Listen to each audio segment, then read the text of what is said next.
Hello दोस्तों, I welcome you all to Adda 24/7। SEBI graded 2025 की तैयारी मुझे लगता है जोरों पे चल रही होगी।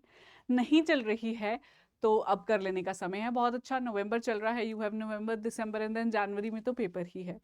So, in the regulatory bodies examinations like SEBI grade A, NABARD grade A, RBI grade B, it's very important to understand the previous year questions.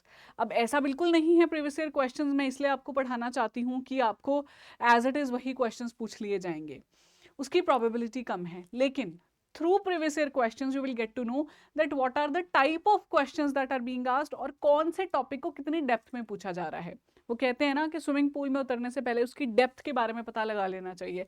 तो बस वही है प्रीवियस ईयर क्वेश्चंस का ऑब्जेक्टिव। तो आज मैं आपके साथ SEBI grade A economy section में पूछे गए क्वेश्चंस डिस्कस करने वाली हूँ। The year is 2024। If you like this session, if you find it useful, तो मैं जरूर आगे के सेशंस भी लेके आना चाहूंगी। दैट मीन्स 2022 और 2020 के सेशंस। लेकिन उसके लिए पहले ये वाला सेशन देखते हैं। इफ यू लाइक इट तो मुझे जरूर बताना। तो चलिए आगे बढ़ते हैं सेशन में, लेकिन उससे पहले I would request you guys, please subscribe to our YouTube channel. अगर आपने नहीं किया है तो जल्दी से सब्सक्राइब कर लो, ताकि बहुत सारा कंटेंट हमारे चैनल पे जो मिलता है वो आपको अवेलेबल हो जाए। Second very important thing is our mobile application. तो अगर आप सेबी का कोर्स ढूंढ रहे हो तो हमारा वंडरफुल कोर्स लाइव जा चुका है आने वाले पेपर के लिए, चाहे वो सेबी का हो या अदर एग्जाम्स का। तो आप हमारी वेबसाइट पे या हमारी ऐप पे उसे चेक कर सकते हो और उस पर बहुत भारी डिस्काउंट मिलेगा। The ticker is running below, you can actually use this code to avail the discount. ठीक है, तो चलिए फिर इकोनॉमी सेक्शन की बात करेंगे, क्योंकि मैं आपको कोर्स में भी इकोनॉमी ही पढ़ाती हूँ, राइट। तो पहले फेज 1 के क्वेश्चंस डिस्कस करते हैं एंड देन फेज 2। तो पेपर 2 है जो आपका फेज 1 में, और पेपर 2 फेज 2 में, वही आज हम डिकोड करने वाले हैं। तो क्वेश्चन देखिए क्या था। Structural unemployment is most likely caused by which of the following. अब मैं ऑप्शंस नहीं बता रही because it is a memory based paper, लेकिन स्ट्रक्चरल एम्प्लॉयमेंट का कॉज बेसिकली क्या होता है? When the skills that are in demand are not available, the skills that people have are not in demand, actually उसे structural unemployment कहते हैं। तो जब आप इस चीज की अंडरस्टैंडिंग के साथ ऑप्शंस पढ़ रहे थे तो आपको पता चल जाता कि technological changes in the economy, technology जब चेंज हो रही है, फॉर एग्जांपल आज हमारी कंट्री में एआई, मशीन लर्निंग, इस सब की बहुत ज़रूरत है, लेकिन एक्सपर्ट्स नहीं है हमारे जो नए इंजीनियर्स निकल रहे हैं, उनको ये सब नहीं आता। तो structural unemployment is basically exist in the developing economy, और ये टाइप्स ऑफ जो अनएम्प्लॉयमेंट हम पढ़ते हैं उसका एक बेसिक सा पार्ट है। ठीक है, जैसे अदर टाइप्स ऑफ अनएम्प्लॉयमेंट रहती है, चाहे वो फ्रिक्शनल हो, जिसको ट्रांसलेशनल भी कहते हैं, कि जब कोई ट्रांजिशन कर रहा है एक जगह से दूसरी जगह पे। Did I say translational? No, it's transitional. Frictional unemployment is transitional in nature, seasonal है, साइक्लिकल है। तो ऐसे अलग अलग टाइप की अनएम्प्लॉयमेंट होती है। स्ट्रक्चरल एक उसका पार्ट है जो हमने यहाँ पे देखा। फिर अगला क्वेश्चन, पर capita income is calculated by which of the following. सो पर capita income is the average income of a country. Basic सा पार्ट है, हमें पता होना चाहिए कि टोटल इनकम कितनी है डिवाइडेड बाय टोटल पॉपुलेशन, जिससे हमें एक आइडिया लग जाता है कि टोटल कंट्री में लोग कितनी एवरेज अर्निंग कर रहे हैं। It is not the exact idea, लेकिन हमें यह बता देता है कि कंट्री किस लेवल तक पहुंच पाई है। इंडिया की एवरेज इनकम कम है, ये हम अच्छे से डिटेल में कोर्स में पढ़ते हैं, ये जो आपका नेशनल इनकम वाला चैप्टर है उसमें। तो total income divided by total population will give you per capita income. Then which of the following correctly shows the relationship between price and quantity demanded। तो जैसे जैसे प्राइस बढ़ता जाएगा तो क्वांटिटी कम होती जाएगी, जो डिमांड में क्वांटिटी रहती है वो कम होती जाएगी। ये है जी जो आपका रिलेशनशिप बताता है, जिसको हम डिमांड कर्व कहते हैं। तो ये तो इकोनॉमी के सिलेबस में दिया गया है कि जो कर्व्स हैं डिमांड सप्लाई वाले आपको पढ़ने हैं। तो यही कहना चाहता है कि जैसे जैसे आप प्राइसेस बढ़ाओगे उसकी क्वांटिटी उतनी ही कम होती जाएगी, और उसको फिर लेकिन सप्लाई कर्व के साथ इंटरसेक्ट करते हैं, फिर इलास्टिसिटी पढ़ते हैं। तो ये आपकी एक कोर सा पार्ट है। आप देख रहे हो क्वेश्चंस के थ्रू कि ऐसा नहीं है कि questions are very difficult to understand. अगर कॉन्सेप्ट क्लैरिटी है then you can answer the questions. लेकिन ऑफ कोर्स पेपर में और यहाँ पे फर्क ये है कि यहाँ पे मैं आपको क्वेश्चन बता रही हूँ, समझा रही हूँ, और ऑप्शंस भी अभी नहीं है आपके पास। वहाँ क्या होता है कि क्वेश्चन जल्दी जल्दी टाइम रन कर रहा है, आप पढ़ रहे हो, ऑप्शंस इतनी सारी है, तो it is bound that you are going to get confuse. तो उसके लिए क्या चाहिए? Practice and of course concept clarity is important. तो अगला क्वेश्चन है, dash describes the total monetary value of all the final goods and services produced within the country's borders during a specific period, usually an year. तो जो national income है उसमें GDP बहुत important है, gross domestic product, because वहीं से हमें पता चलता है कंट्री की नेशनल इनकम क्या, और वहीं से पर कैपिटा इनकम आती है। तो GDP is actually the monetary value of all the goods and services that have been produced in the borders of a nation. तो GDP से निकल के हम GNP पढ़ते हैं, gross national product, NDP, NNP, तो उसी से सारे फैक्टर्स निकल जाते हैं आगे। ये भी नेशनल इनकम से उठाया गया टॉपिक है। फिर inflation is also given in a syllabus, जो RBI के साथ भी कोरिलेट करता है, RBI ग्रेड बी के सिलेबस के साथ। तो which of the following refers to an economic condition wherein stagnant economic growth, high unemployment, high inflation combined together, कि इकोनॉमिक ग्रोथ रुक चुकी है, अनएम्प्लॉयमेंट बहुत ज्यादा है और इन्फ्लेशन भी बहुत ज्यादा है। तो ये वाला जो सिचुएशन है किसी भी इकोनॉमी का, उसे कहा जाता है स्टैगफ्लेशन। तो stagnation plus inflation is the situation जहां पे स्टैग्नेशन आ जाती है इकोनॉमी में। तो स्टैग्नेशन जो है ये इन्फ्लेशन के साथ जुड़ के स्टैगफ्लेशन बनाता है, और जब हम इन्फ्लेशन बढ़ते हैं एज अ टॉपिक तो वहाँ पे एक बड़ा इंपॉर्टेंट कॉन्सेप्ट आता है। तो डिसइन्फ्लेशन, डीफ्लेशन, इन्फ्लेशन, स्टैगफ्लेशन, ये सारे ही कॉन्सेप्ट्स रेलेवेंट है इन्फ्लेशन अगर आप समझने जा रहे हो तो, ठीक है। फिर मार्केट टाइप्स भी टॉपिक दिया गया है। Perfect competition is characterised by which of the following. देखिए काफ़ी सारे टाइप्स होते हैं, मोनोपोली है, ओलिगोपोली है, परफेक्ट कंपटीशन माना गया है जहाँ पे बहुत सारे बायर्स हैं, बहुत सारे सेलर्स हैं, ये परफेक्ट कंपटीशन कहा जाता है। और वही था जी आपके जो ऑप्शंस में दिया गया था, तो वही ना कि अगर आपको पता है कि आप क्या पढ़ रहे हो और उसको अंडरस्टैंड करते हो रटने की बजाय, तो आप आंसर्स इजीली मार्क कर पाते। अच्छा, एक बड़ी इंपॉर्टेंट चीज़ यहाँ सेबी के कैंडिडेट्स को मैं बताना चाहती हूँ। सेबी में यू हैव इतने सारे सब्जेक्ट्स, ठीक है, 7 सब्जेक्ट्स हैं। हर सब्जेक्ट से आप देखोगे कि 7, 8, 9 क्वेश्चंस मैक्सिमम पूछे गए हैं, क्योंकि 85 सवाल आने हैं ओवरऑल। तो ये जो सवाल है, नंबर ऑफ क्वेश्चंस बहुत ज़्यादा नहीं है, और सिलेबस भी इन इंडिविजुअल सब्जेक्ट्स का बहुत ज़्यादा नहीं है। तो रादर देन रनिंग बिहाइंड में ये भी पढ़ लूँ, इससे रिलेटेड ये पढ़ लूँ, वो पढ़ लूँ, उसकी बजाय you must stick to covering the concepts well. And also if I talk about economy specifically, तो current affairs are not that relevant, लेकिन आपका economic survey, union budget and government schemes, ये काफ़ी रेलेवेंट रहती हैं। क्योंकि मैं 2022 का भी पेपर एनालाइज कर रही थी, तो मैंने वहां देखा, वहां काफी पूछा था बजट सर्वे से रिलेटेड क्वेश्चंस, ठीक है। कैसे क्वेश्चंस पूछे थे ये मैं डिस्कस करना चाहूंगी अगले सेशन में।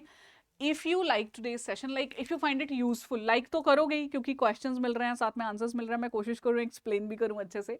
तो अगर अच्छा लग रहा है और समझ में आ रहा है तो मुझे कमेंट जरूर करना कि ब्रिंग अनदर सेशन, क्योंकि फिर मैं 2022 के क्वेश्चंस भी लेकर आऊंगी, ठीक है। और फिर उसके बाद ऑफ कोर्स मैं धीरे धीरे आपके सेशंस डेडिकेटेडली यूट्यूब पे पढ़ाने के शुरू कर रही हूँ। अभी it is not possible for me as of now, मैं नवंबर में वीडियो दे रही हूँ क्योंकि मेरा कोर्स चल रहा है सेबी का।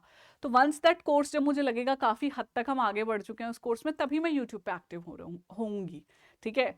तो अभी के लिए मैं नहीं लाऊंगी पढ़ाने वाले सेशंस, अभी सिर्फ PYQs दे रही हूँ क्योंकि ये एक लॉन्ग डिमांड थी आप लोगों की।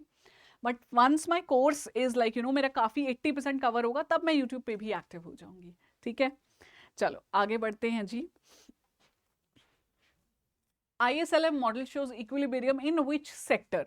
तो जो आपका गुड्स वाला सेक्टर है और जो लिक्विडिटी है, इसकी बात करता है ये ISLM मॉडल। तो यहाँ पे रियल सेक्टर था, क्योंकि गुड्स और मनी सप्लाई के बीच में इंटरैक्शन के बारे में ये मॉडल रहता है। ISLM model actually is given in a syllabus only, कि ये आपको पढ़ना है, तो एक क्लास लगती है इसको पढ़ाने में पूरी, राइट। तो those were the phase 1 questions. आपने देखा कितने हैं, 7 क्वेश्चंस हैं, ठीक है। अप्रोक्सीमेट 7 होंगे, हो सकता है कोई एक कम या ज्यादा हो गया हो यहाँ पे, क्योंकि मेमोरी बेस्ड है। हम भी स्टूडेंट से पूछते हैं कि बताओ क्या क्या क्वेश्चंस थे, फिर उसको एनालाइज करके आंसर लाते हैं।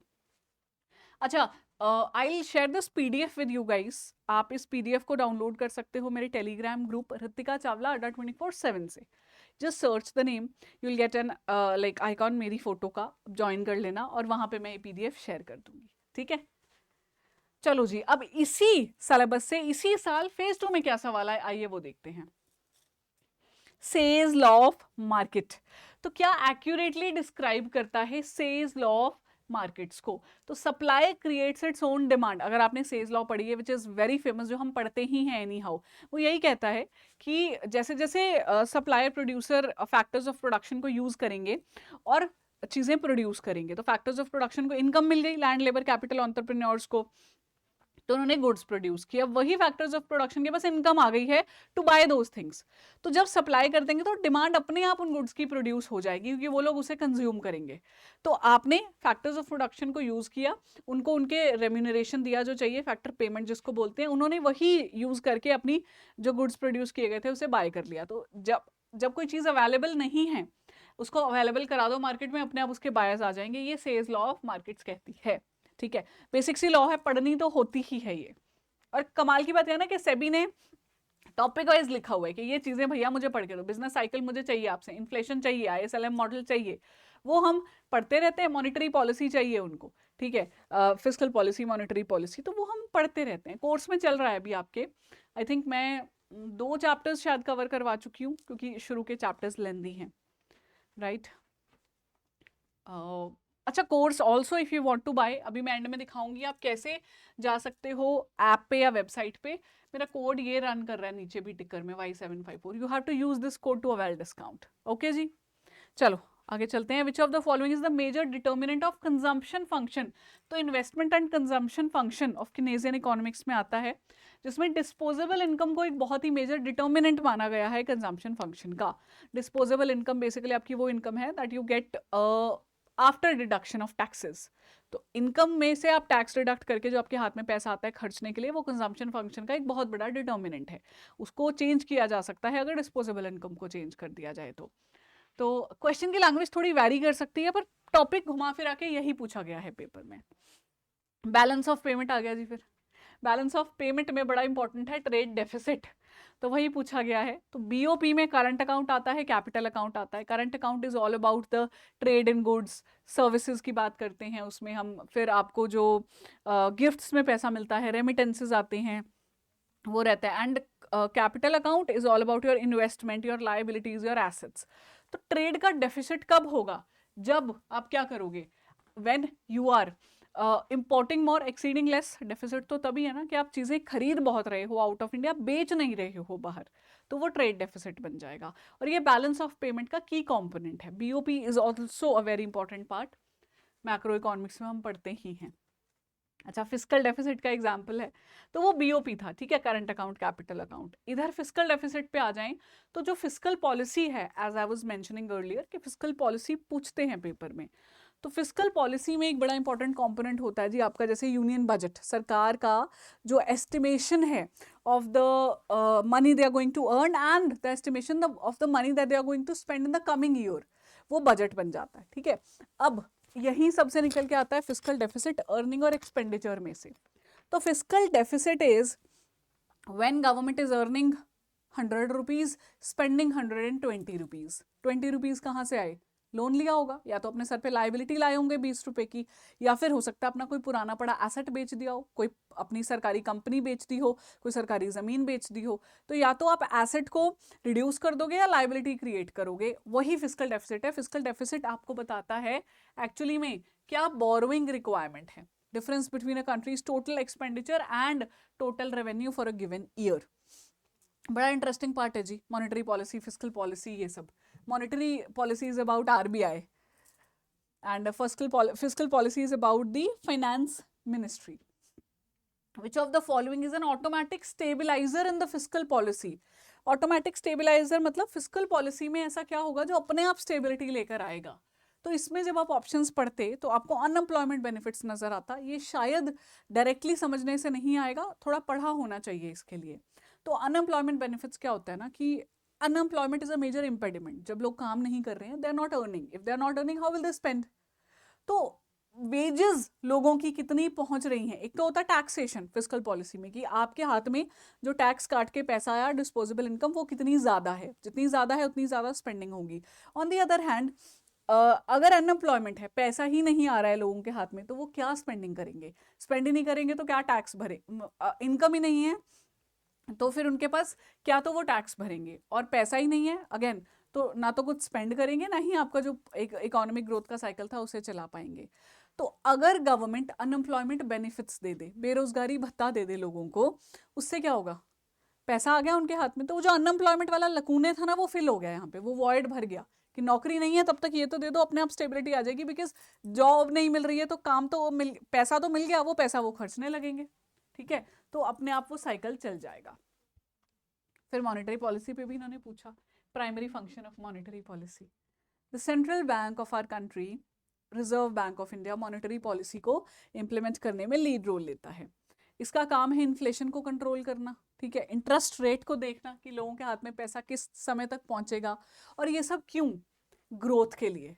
तो जो मोस्ट लाइक अप्रोप्रिएट आंसर समझ में आ रहा था ऑप्शंस में, दैट वाज प्राइस स्टेबिलिटी, क्योंकि main task of RBI is to control inflation, सबसे प्राइमरी मैंडेट दिया गया है।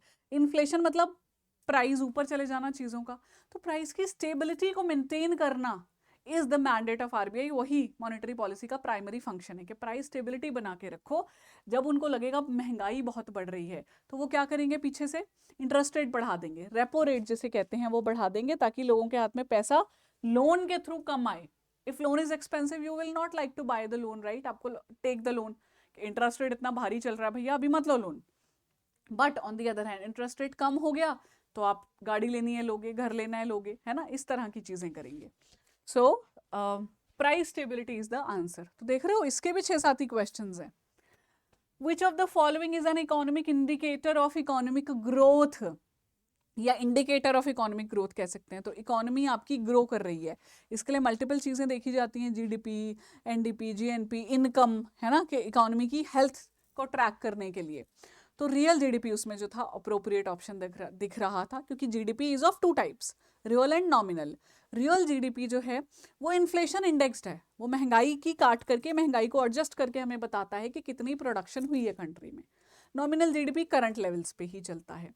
तो रियल जीडीपी इसका अप्रोप्रिएट आंसर बन रहा था, ठीक है। मल्टीपल इंडिकेटर्स हैं लेकिन आपको वही चुनना होता है ना उस वक्त पे बेस्ट सूटेबल क्या लग रहा है। फिर देखो इन्होंने फेज 1 में भी पूछा हुआ है जीडीपी से रिलेटेड, फेज 1 में पूछा जीडीपी क्या है, फेज 2 में पूछ लिया इंडिकेटर की फॉर्म में, फेज 1 में पूछा पर कैपिटा इनकम है, फेज 2 में पूछ लिया कि डेफिनेशन ऑफ नेशनल इनकम बताओ। तो नेशनल इनकम क्या है, सारी कंट्री के जो लोग हैं उनकी इनकम बताई जाती है, क्या रहती है।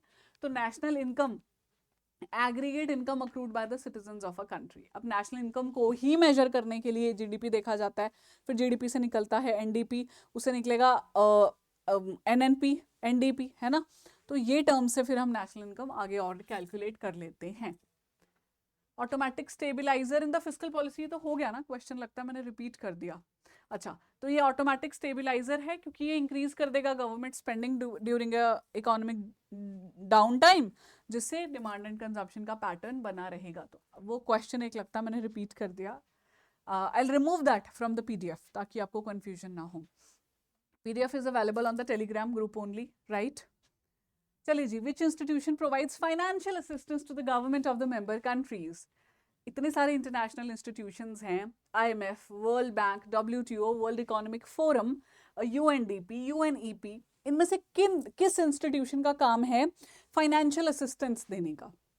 वैसे तो वर्ल्ड बैंक और आईएमएफ ये 2 टॉप हैं, ठीक है, जो देते हैं, पर जो ऑप्शंस थे उसमें से आईएमएफ हमें समझ में आ रहा था, क्योंकि इंटरनेशनल मॉनेटरी फंड का काम है कंट्रीज की सिचुएशन, इकोनॉमिक सिचुएशन को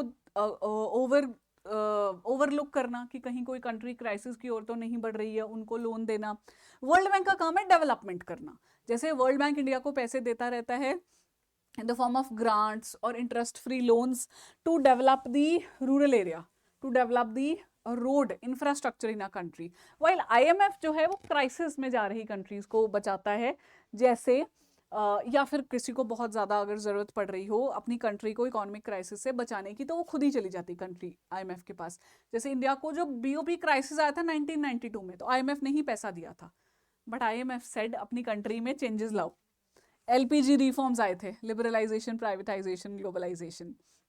तो ये सारी हिस्ट्री अगर आपको मालूम है फिर तो कोई डाउट ही नहीं होना था इसे आंसर देने में, ठीक है।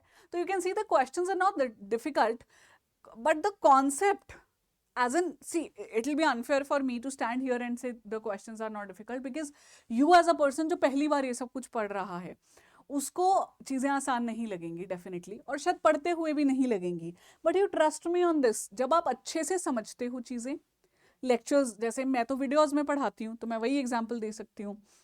आप वीडियोज़ में पढ़ोगे, आप लेक्चर्स को गो थ्रू करोगे, फिर PDF निकाल के रिवाइज करोगे, डाउट आएगा वो अपना डाउट पूछोगे क्लास में आके, तो आपको कॉन्सेप्ट समझ आ जाएगा, दिमाग में बैठ जाएगा। अब उस बैठे हुए कॉन्सेप्ट के थ्रू आप आंसर तक पहुंच सकते हो। इट्स नॉट दैट डिफिकल्ट कि जैसे एक तो होता ना कि भैया पेपर का लेवल ही इतना मुश्किल है। जैसे मैं खुद कहती हूँ कि RBI का जो, जैसे फॉर एग्जाम्पल क्वांट रीजनिंग है, आसान नहीं है भैया, आप लगे रहोगे सॉल्व नहीं होगा। GA भी इतना सारा पूछते हैं। सेबी में यू हैव दैट लेवरेज कि अगर अच्छे से समझते हो, चीजें रिवाइज करते हो, अपने आप को सिलेबस से स्टिक करके उसी को अपना एक बाइबल मानते हो कि मुझे इसी तरह पढ़ना है, यही चीजें से ये निकलता है, and you are able to relate things, of course सबसे बड़ी चीज, तो इनके क्वेश्चंस में आंसर निकालना उतना मुश्किल नहीं होता है। ठीक है, चलो आगे बढ़ते हैं जी। Demand pull inflation is caused by which of the following. तो स्टैगफ्लेशन पूछा था पहले इन्होंने, यहाँ डिमांड पुल इन्फ्लेशन पूछ लिया। तो इन्फ्लेशन इज बेसिकली महंगाई। ठीक है, महंगाई होती है जी आपकी जो प्राइजेस कॉन्स्टेंटली इंक्रीज करते हैं। तो वो दो फैक्टर्स की वजह से आती है, cost push, demand push. Cost pushes जो फैक्टर्स ऑफ प्रोडक्शन, जो उसको प्रोड्यूस करने के फैक्टर्स हैं, उन्हीं में महंगाई आ चुकी है, वही ज्यादा चाहते हैं जी। अब पेन बन रहा है तो लेबर कह रहा है मेरे पैसे बढ़ाओ, तो पैसे बढ़ाने पड़ेंगे, मुझे ज्यादा देने पड़े, पेन महंगा पड़ा तो मैं प्रोड्यूसर हूं, मैं आपसे ज्यादा ही चार्ज करूंगी कंज्यूमर से। तो that is cost push. But demand pull is, अगर बहुत ज्यादा डिमांड होने लगी है चीजों की, तब मैं अपनी प्राइस बढ़ा दूंगी। कब होगी ये? जब मेरे पेन की कंजम्पशन बहुत बढ़ गई है। ठीक है, गवर्नमेंट स्पेंडिंग बहुत कर रही है, मॉनेटरी ग्रोथ हो चुकी है। इसका आंसर गवर्नमेंट स्पेंडिंग निकल के आ रहा था क्योंकि बाकी ऑप्शंस वहां नहीं दिए हुए थे। तो गवर्नमेंट स्पेंडिंग पढ़ के आप समझ जाते कि डिमांड साइड से बहुत ज्यादा मांगा जा रहा है आपसे कि मुझे पेन प्रोवाइड करो, लोगों के पास पैसा बहुत है, सरकार के थ्रू पैसा आ रहा है लोगों के पास में। That would have been the reason. Now ये थोड़ा सा वो क्वेश्चन था जो लाइक रिलेट करके बताना था। Which of the following growth model considers that economic growth depends on the availability of resources? तो इकोनॉमिक ग्रोथ के जो मॉडल्स ऐसे पर्टिकुलरली दिए नहीं गए हैं सिलेबस में, बट अगेन यहाँ पे ये देखना था कि जो हम ये ग्रोथ का एक सिंपल सा लॉजिक पढ़ते हैं कि जितनी ज़्यादा आपकी कंट्री में रिसोर्सेज होंगे उतनी ज़्यादा उनको उसी तरह यूटिलाइज करो, जिससे फिर क्या होगा, आप प्रोड्यूस करोगे गुड्स को, गुड्स से फिर फैक्टर्स ऑफ प्रोडक्शन के पास आएंगे पैसे, तो वो क्या करेंगे, स्पेंडिंग करेंगे, उनसे अर्निंग होगी फिर से, और वो एक साइकिल चल जाएगी। तो इन्वेस्टमेंट जितनी ज़्यादा करोगे उतनी ज़्यादा इंफ्रास्ट्रक्चर बनेगा, उतनी ज़्यादा ग्रोथ होगी, उतनी ज़्यादा सेविंग्स होंगी। बेसिकली जो पूरी साइकिल है ना, ये हैरोल्ड डोमर मॉडल पे बेस्ड है। Harold Domar model was also adopted in India जब 1947 में हमें आज़ादी मिली थी, और तब हमने जो कॉन्सेप्ट्स लगाए थे वो हैरोल्ड डोमर मॉडल से ही इन्फ्लुएंस थे। ठीक है, so I am taking you to the last question today. Scarce factor is also called as dash factor. तो इकोनॉमिक्स चलती है स्कार्सिटी पे है जी, है ना, साइंस ऑफ स्कार्सिटी कहते हैं इकोनॉमिक्स को। तो scarce factor is called as key factor. अच्छा आए नहीं उड़ के answer, key factor is the answer here. ठीक है, so that's it guys. I am really hoping that you have found this session very useful. मैंने कोशिश की है 2024 के आपको इकोनॉमी सेक्शन के फेज 1 एंड फेज 2 के क्वेश्चंस में दिखा के ये बता सकूं कि क्या पूछ रहा है सेबी। ठीक है, पेपर अचीवेबल है ये मैं बता रही हूँ, एफर्ट लगाना पड़ेगा ये भी मैं बता रही हूँ। एफर्ट लगाने के लिए हम तो बैच ले आए हैं, अपना टारगेट बैच। मैं यहाँ इकोनॉमी पढ़ाती हूँ and we have a team of experts for different subjects. So if you want to buy our course for SEBI, go to our website और mobile application, use my coupon code Y754, 80% तक का discount मिलेगा। If you are preparing for let's say SEBI, NABARD, upcoming RBI, then you must buy our Mahapack, regulatory Mahapack. उससे क्या होता है, regulatory महापैक से सारे एग्जाम्स की तैयारी वहीं केटर हो जाती है। ठीक है, that's it guys. If you found the session useful, let me know in the comments that you want a 2022 PYQ session as well. I will bring that, and PDF will be available on my Telegram group Ritika Chawla Adda 24/7. मैं आपको in fact दिखा देती हूँ मेरा Telegram group, यहीं कहीं मैंने खोला होगा, Ritika Chawla Adda 24/7. Yes, it's here. So you search this, it's here. ठीक है, तो मैंने आज कभी कभी मैं बीच में, वैसे it's a one side group, मैं ही आपसे बात कर सकती हूँ, बट मैं कभी कभी ओपन कर देती हूँ, तो वो चैट है, लीव दैट। ये है मेरा ग्रुप। ठीक है, just join it. PDF here, आप यहाँ जाओगे ना, मीडिया सेक्शन, फाइल्स सेक्शन, तो ये आपको यहाँ मेरी सारी पीडीएफ्स मिलेंगी, और जो मैं आपके साथ बातें करने के लिए अपनी छोटी छोटी वीडियोस डालती रहती हूँ वो भी यहाँ मिलेगी। ठीक है, चलो thank you, bye bye, I will see you very soon, waiting for your comments to bring another session. मैं लाना चाहती हूँ पर मुझे डिमांड, भाई इकोनॉमिक्स पढ़ रहे हैं, डिमांड करो पहले फिर आएगी सप्लाई, डिमांड नहीं करोगे तो फिर मैं नहीं सप्लाई करने वाली हूँ यहाँ पे। ठीक है, सेज लॉ नहीं फॉलो कर रही मैं यहाँ पे कि मैं पहले सप्लाई करूँ, वैसे मैंने कर दी है ऑल दो, पहले आपको सप्लाई देके देखते हैं अब डिमांड कितनी आती है। ठीक है, thank you, bye bye, all the best.